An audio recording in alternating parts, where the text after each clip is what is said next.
The funny thing about limiting beliefs is that they don't really limit our stress. If anything, they limit our potential. This is my conversation with Dave Chametzky. What if the truth came in a gel cap and we could just pop it in our mouths and forget about it? Well, it doesn't, and we can't. But we can laugh in the face of reality while plotting our survival. Welcome to the Truth Tastes Funny podcast. I am your host, Hirsch Redpun, and if my guests can handle the truth, so can you. Open wide, folks. Here it comes. My guest today on Truth Tastes Funny is Dave Chametzky, and Dave is a one-of-a-kind individual who I've gotten to know over a couple of days. They broke the mold. They broke the mold. He's a speaker. He's a public speaker. He's a counselor. He's a good-hearted guy from Brooklyn.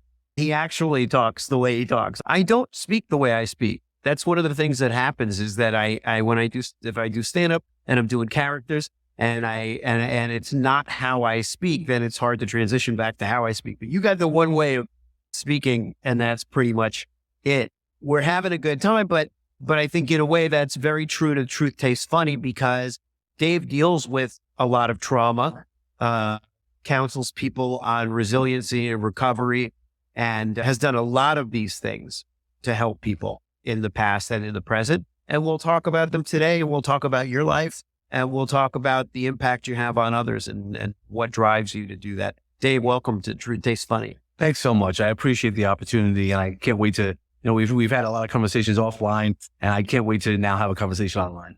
Thank you. Likewise. Okay, so let's talk a little bit about your professional trajectory because you took an interesting path. You have worked in the corporate world. Mm-hmm. You have a lot of experience in the legal world. Mm-hmm. And yet somehow here we are. And what we're talking about is life. And you'll talk about your podcast and all of that. And it's like, how did we get there a little bit? So tell me a little bit about that. That's a whole trick is how we get there. How do we get there? So I have had, as you said, some corporate experience. I've been working in the legal field for 30 years. Sort of like Erin Brockovich. People don't like the attorneys don't like when I'm not an attorney. Yeah. I just work with them. And that's what she is. She said she doesn't like them in the movie. But I work with them. I mean, they're great people, but they undergo a lot of stress. And, I talk a lot about stress and anxiety, which we've all experienced no matter what. And the higher you get up on that food chain, it might get you more financial rewards, but it also adds a whole level of stress and opportunities that you never expected to have to deal with. The great thing about it's like being a parent. When you're a parent, it's great because you have those children, but then they all look up to you for the answers and they think you have the answers. Yeah. And you want to be honest with them, but you don't want to break their heart and tell them that you don't know everything. Right. And that's what, in a good marriage, that's what your partner is for, is to be the person who knows something you don't, and you maybe know something they don't. Although in my case, the first part is accomplished, but I don't know if the second part is really accomplished, but I strive. Well, that's part of the being on the path. So that's what my mentoring practice is called. It's on the path. And that stands for personal attitude towards happiness. And, because everybody, we start with that personal piece. If we're not happy with ourselves, again, you talk about humor all the time. Yeah. If you're not happy, it hurts you to laugh. People that don't. But when you're honest with yourself, and that's a lot of this is about honesty that we talk about. So it's not only about trauma, it's also about taking that next step, the next level. So if you're happy with yourself, you're able to take your business or things in your life to the next level. And you can work your company higher when you're happy and focused.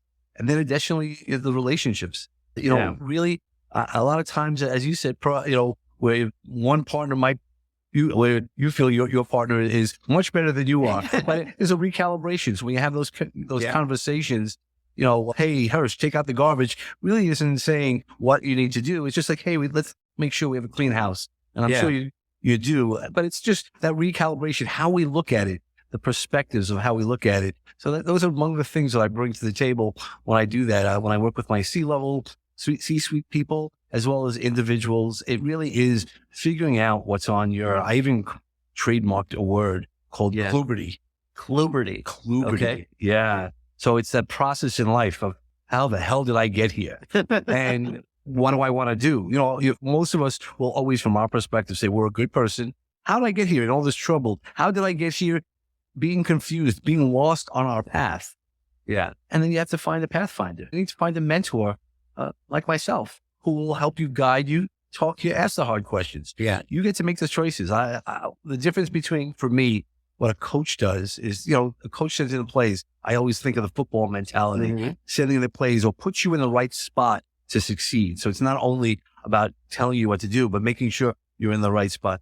A mentor is going to say, look, I've got there. I've been through the dark forest. I know what my dark forest did and what can I guide you through if you're open for that. Can you share a little bit about that, about the dark forest? Yeah. So, I'll use the quote from Dante's Inferno. Okay. There's a middle part of my life where I was walking through a dark forest, and in the strangest place, I found the light and the right path. Well, the guy from Brooklyn, carrying a bat, that might be the different way you needed to look at it. And so what I do is talk to people, not only through their traumas, but if they want to level up. So when I talk to my sweet people, you still have to find out what's holding you back. And we might not realize the things that hold us back. That's why it's easy to say the traumas, the real hard obstacles that are in our way, but we sometimes are held back by the pebble in our shoe. Oh, that's a beautiful statement. And by doing that, that's how you can level up and you find your time to soar. Yeah. And then speaking of which, you have a book that has just come out, or it's coming out? Yeah, my first book. It came out. And anybody who has not been an author, the first few minutes of holding your own book, it sent chills up my spine. That's amazing. That's amazing. And it's called When Your Heart Says It's Time to Soar. And you can tell already, I heard the title before I really knew you, but I think it is totally aligned with your spirit, your energy, the positivity that you bring to the conversation.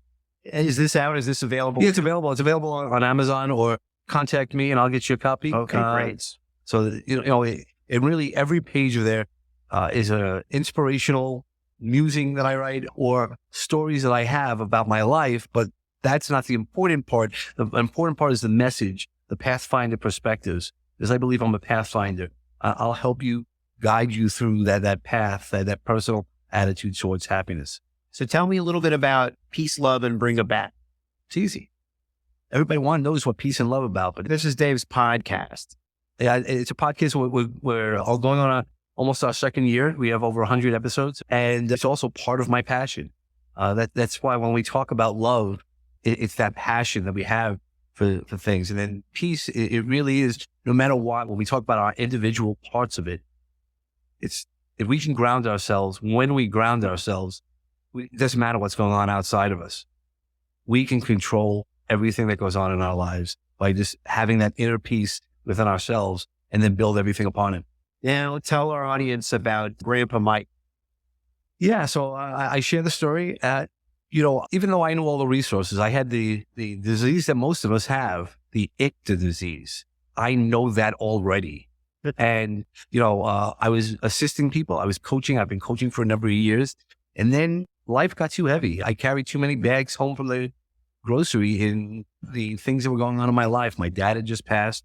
I needed to move my mom to Houston, where my sister lives, not just throwing her to another place of the country. Get rid of mom. Yeah. But, it was one of those things. And I had made an attempt on my life. And obviously I wasn't successful for anybody who's questioning it.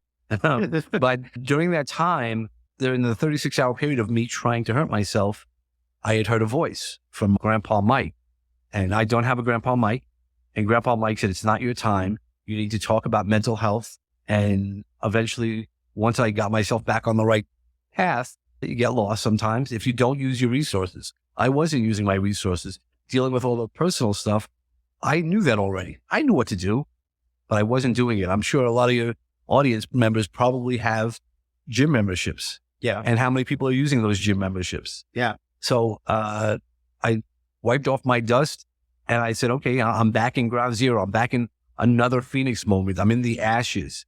And that spark from Grandpa Mike took me to that next level. And by doing that, I rose and I decided not only am I going to put myself back into therapy, and I knew the right resource. I knew what resources I needed to get me back online. And I did that. And I was able to get a TEDx talk about this, about being that we have a phoenix within ourselves.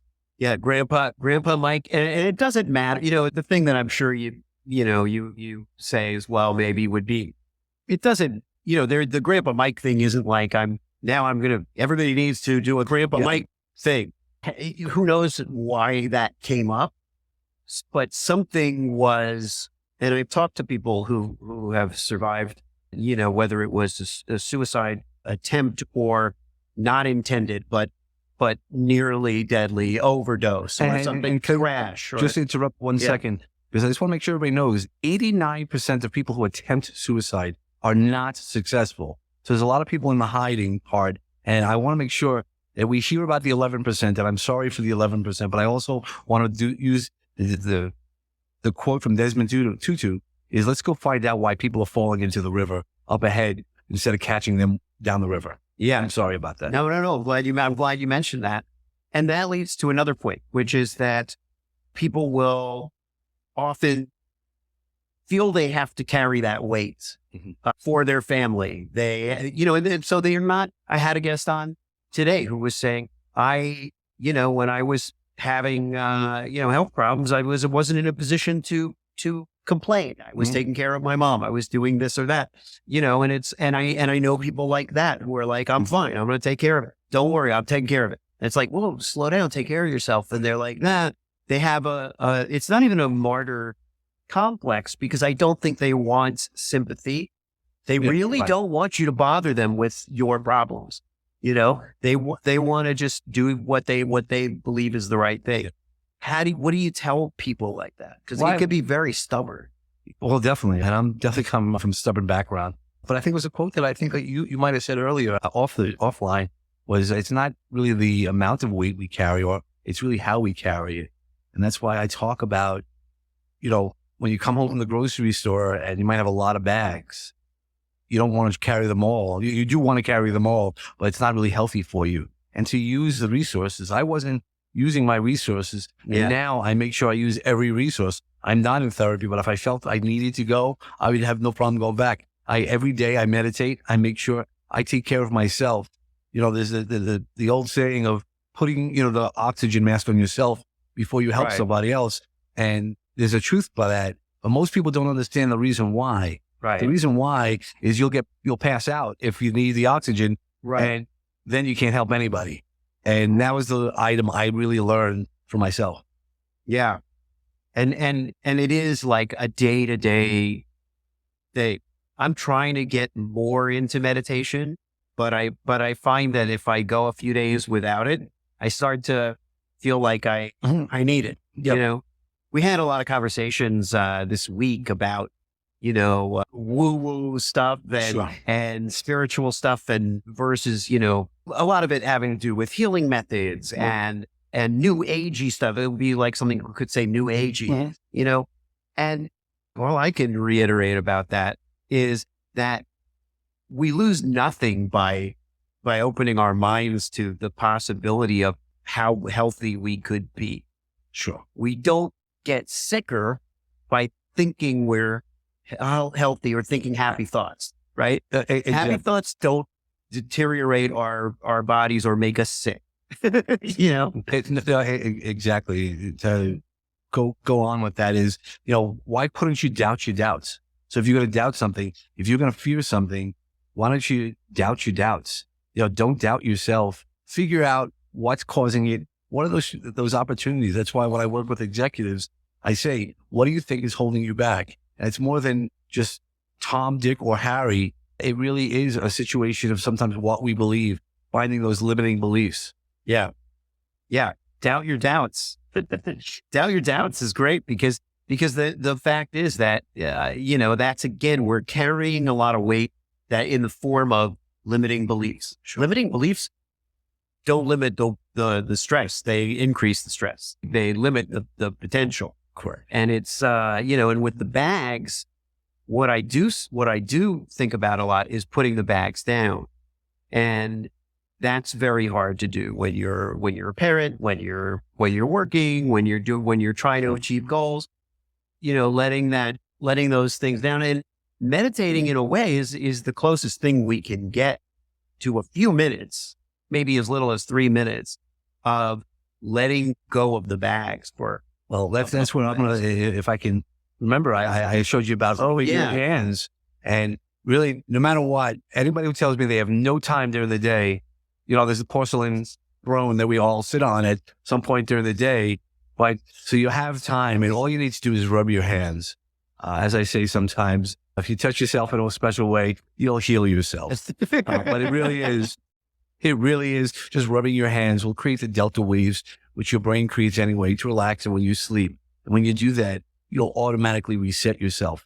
And by resetting yourself, that gives you those moments. So maybe if you want to try that during the week, and we can kind of follow up. Yeah. When you're not able to meditate, if you rub your hands for a little bit and just reset. What's coming up next? So the book's out.